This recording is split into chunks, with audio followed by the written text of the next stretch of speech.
आए मेरे साथ खुदा के मोतबर कलाम में से देखें ज़बूर 23 और उसकी तीसरी आयत का दूसरा हिस्सा पढ़ेंगे।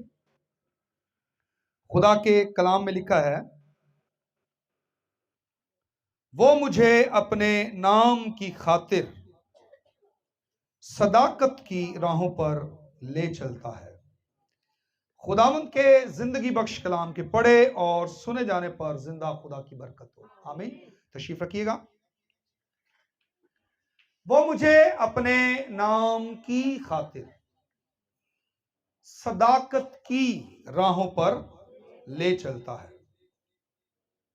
भेड़ें अपनी आदत की बड़ी पक्की होती हैं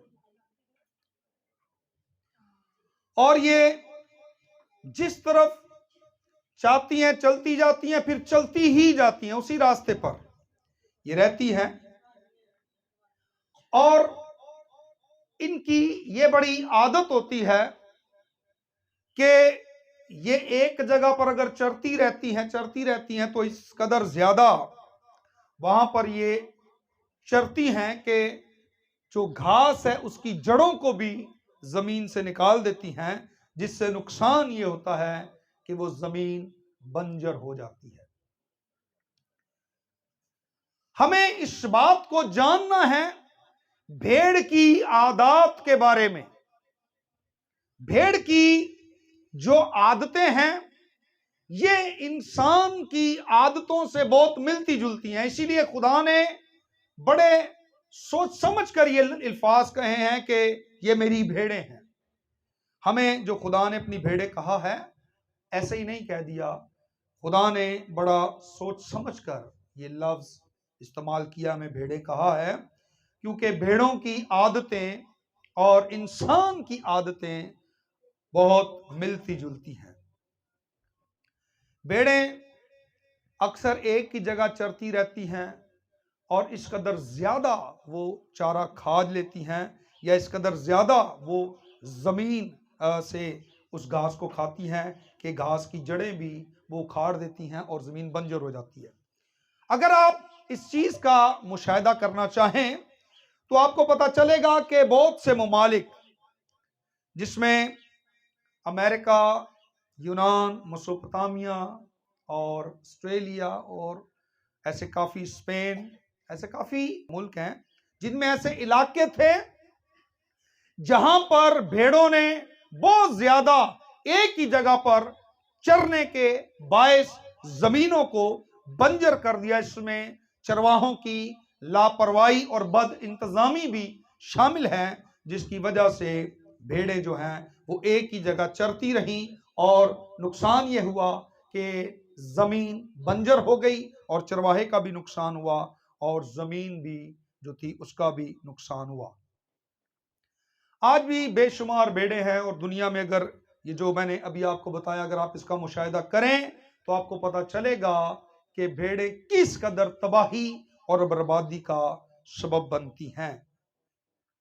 अच्छे चरवाहे का काम है कि भेड़ों के लिए चरागाहों का इंतजाम करे और हमारा अच्छा चरवाहा खुदावंद यीशु मसीह हमारे लिए अच्छी चरागाहें ढूंढता है और हमें अच्छी अच्छी चरागाहों में चराता है।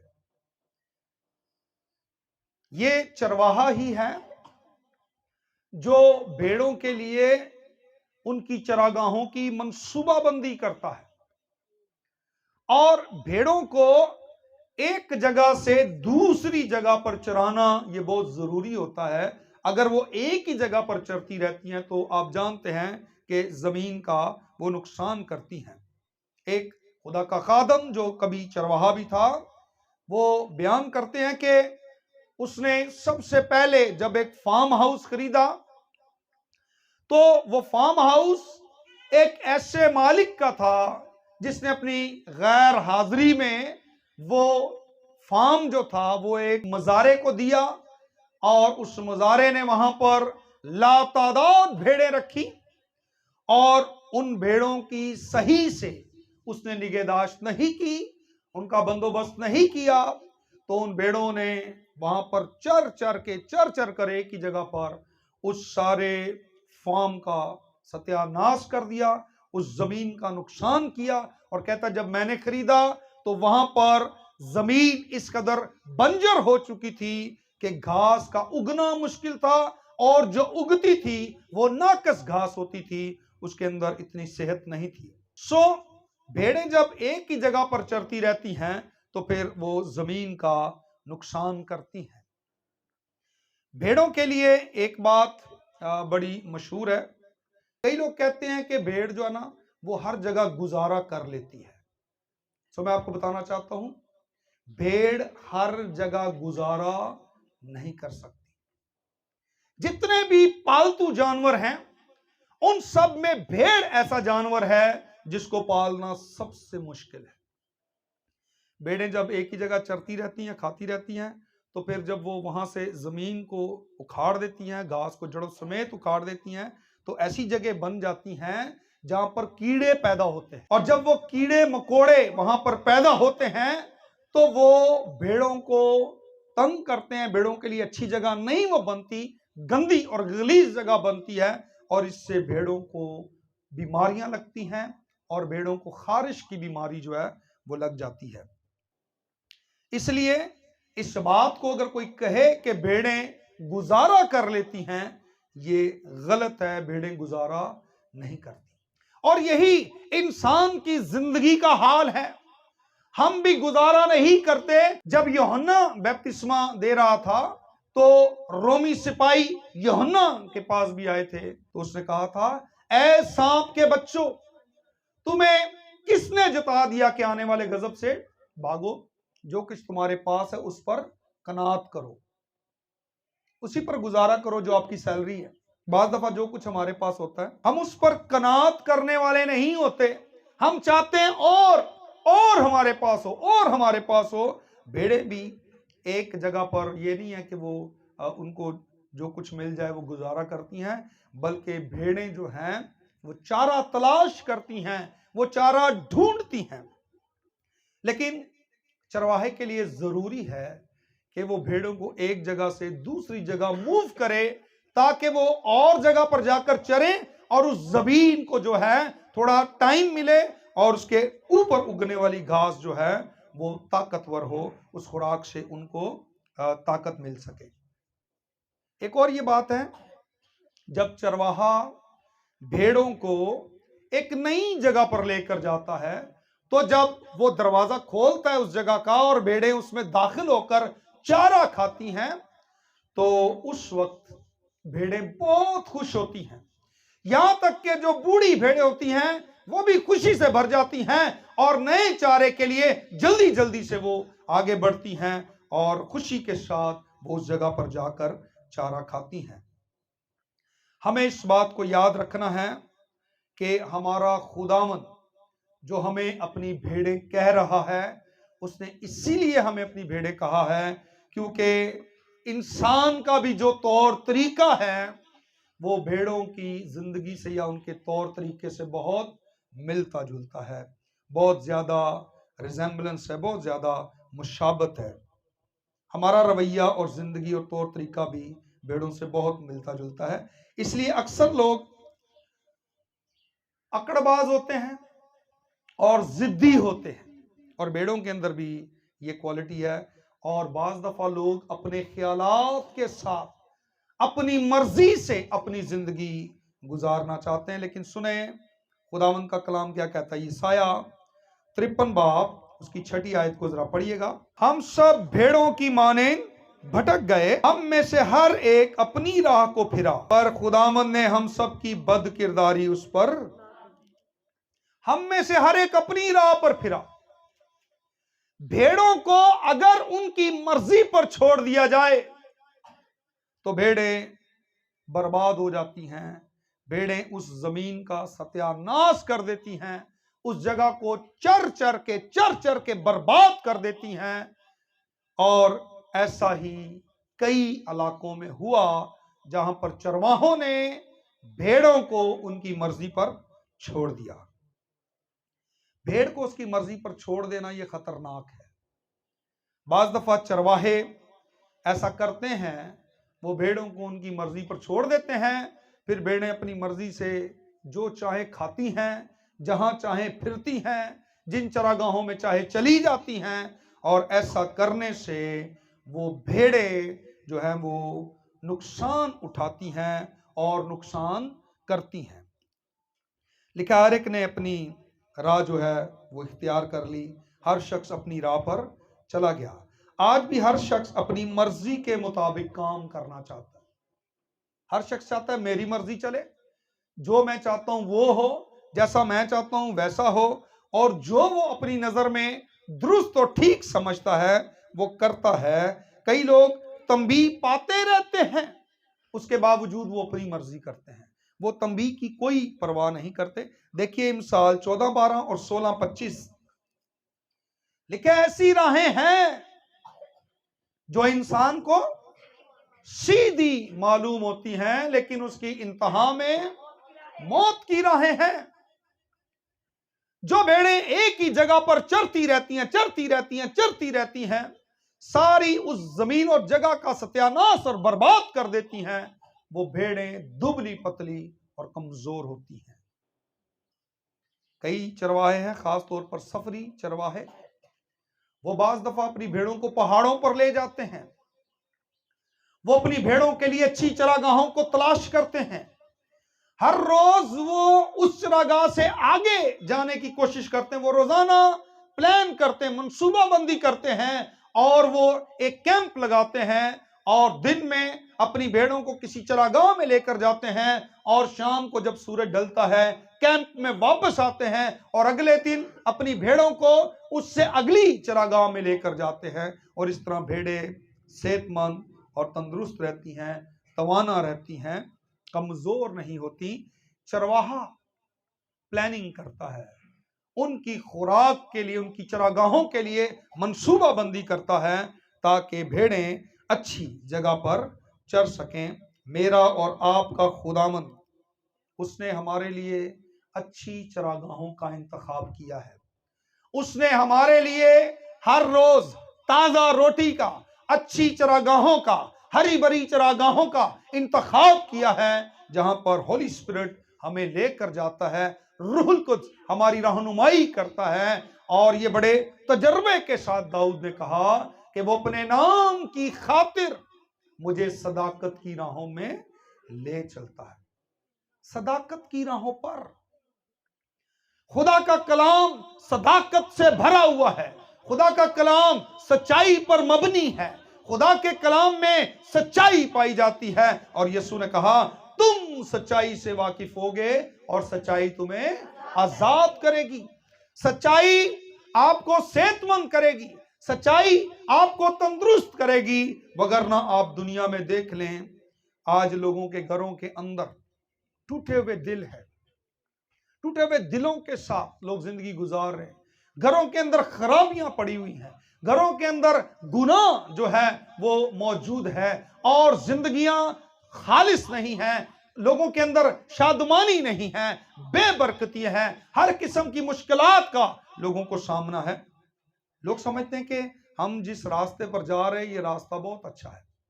जिद्दी हैं लोग, अकड़ रखते हैं लोग, बहुत ज्यादा लोगों की खुदी जो है वो सर उठाए हुए है। और यीशु ने कहा था कि अपनी खुदी का इनकार करो और मेरे पीछे चलो।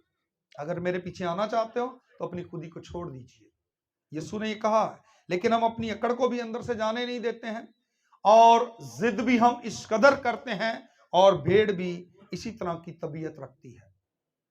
हमें चाहिए कि हम खुदा की मर्जी को अव्वल दर्जा दें। बाज दफा लोग अगर उनसे पूछा जाए, ईमानदार भी ऐसा करते हैं, तो वो झूठ बोल रहे होते हैं, बड़ा इस बात पर जोर दे रहे होते हैं, नहीं हम तो खुदा के साथ चलते हैं, हम तो खुदा की मर्जी को पूरा करते हैं। लेकिन वो खुदा की मर्जी को पूरा नहीं करते, वो खुदा के नाफरमान होते हैं। और बहुत कम ऐसे लोग हैं दुनिया में जो खुदा की ताबेदारी करते हैं।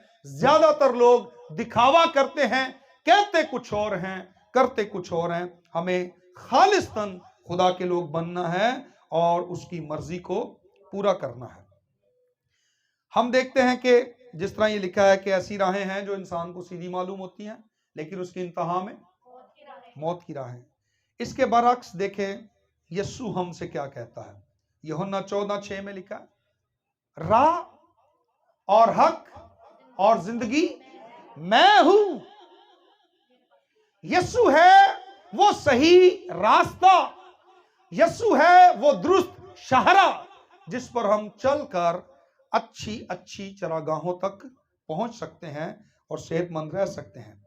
यूहन्ना 10:10 में यीशु ने कहा, मैं इसलिए आया कि लोग जिंदगी पाएं और कसरत से पाएं। लेकिन अफसोस की बात यह है कि ये जिद्दी और अकड़बाज शख्स इंसान खुदा के पास नहीं आना चाहता। खुदावंद ने हमारे लिए अपनी जान दी है। उस अच्छे चरवाहे ने बहुत अच्छी चरागाहों का इंतखाब किया है, इंतजाम किया है, वो हमें वहां पर चराना चाहता है, लेकिन ये भेड़ें उसके पास आना नहीं चाहती। यूहन्ना 5:40 में लिखा है, फिर भी तुम जिंदगी पाने के लिए मेरे पास आना नहीं चाहते। लोगों को खुदावंद की जरूरत नहीं है, लोगों को अच्छे चरवाहे की जरूरत नहीं है, लोगों को खुदावंद की रहनुमाई की जरूरत नहीं है। आज के दौर का इंसान बहुत समझदार है, उसके पास इंटरनेट है, वो इंटरनेट से रहनुमाई ले लेता है। ये रास्ता कहां जाता है, ये फला जगह किस जगह पर है, इसका कितना सफर है, कितना फासला है, कब पहुंचेंगे, सब उसको नजर आ रहा होता है। ये इस कदर समझदार हो गया इंसान कि इसको उस जिंदगी के रास्ते यीशु मसीह की जरूरत नहीं है। इसके पास और बहुत से सोर्सेज हैं, इसके पास बहुत से तरीके हैं।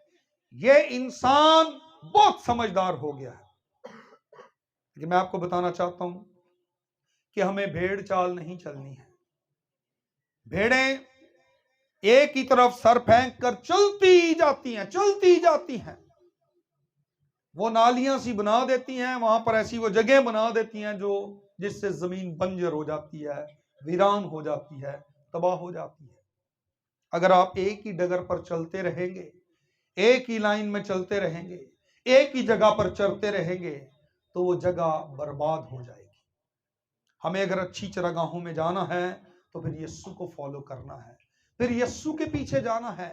यीशु हमारे लिए अच्छी जगहों के बारे में जानता है। चरवाहे के लिए यह जरूरी है कि अगर वो अपनी भेड़ों को आगे लेकर जाता है तो पीछे आकर अपनी चरागाह का भी ख्याल रखे, अपनी चरागाह को भी देखे, और वहां पर उसकी भेड़ें पलती हैं और उस जमीन को वो अपनी भेड़ों के चारे के लिए, रहने के लिए, चरने के लिए बेहतरीन वो बना सकता है। हमारा खुदावंद हर तरीके से हमारा ख्याल रखता है। भेड़ों को चाहिए आगे बढ़े, चरवाहा आगे आगे आगे लेकर जाना चाहता है, आगे से आगे उनको बढ़ाना चाहता है, लेकिन बाज दफा भेड़े अपनी उसी पुरानी जिंदगी में, उसी पुरानी रूटीन में, उसी पुरानी आदत में जिंदगी गुजारना चाहती हैं। हमें चाहिए हम आगे बढ़ें और उन जगहों से मुस्तफीद हों जो जगह खुदावंद ने हमारे लिए चुनी है, क्योंकि चरवाहे के पीछे पीछे जाना, चरवाहे के साथ रहना, इसी में हमारी तरक्की है। और अगर हम चरवाहे के साथ नहीं हैं, उसको फॉलो नहीं कर रहे, तो फिर हमारी तरक्की नहीं हो सकती। अगर हम चाहते हैं तरक्की करना, तो फिर हमें उस चरवाहे, अच्छे चरवाहे खुदावंद यीशु मसीह को फॉलो करना है, उसके पीछे चलना है, क्योंकि वही हमें अच्छी चरागाहों में लेकर जा सकता है। लिखा है, वो अपने नाम की खातिर मुझे सदाकत की राहों पर ले चलता है। जो सच्चाई की राह है, सदाकत की जो राह है, यीशु मसीह उस पर हमें लीड कर सकता है, यीशु उसमें हमारी रहनुमाई कर सकता है। और जिंदगी की रोटी खुदा का कलाम, जिसके बारे में उसने कहा कि इंसान सिर्फ रोटी से जीता ना रहेगा, बल्कि हर उस बात से जो खुदा के मुंह से निकलती है। और वो आपकी जिंदगी की रोटी की तरफ, सेहतमंद रोटी की तरफ, अच्छी चरागाह की तरफ आपकी रहनुमाई करता है, ताकि आप हमेशा की जिंदगी को हासिल करें और आप रूहानी और बदनी तौर पर सेहतमंद, ताकतवर हो सकें और खुदावंद ही है जो उस सिमत में मेरी और आपकी रहनुमाई कर सकता है। आइए अपने सरों को खुदा की हुजूरी में झुकाएंगे और जिंदा खुदा की हम शुक्रगुजारी करेंगे। Thank you Jesus, hallelujah, hallelujah.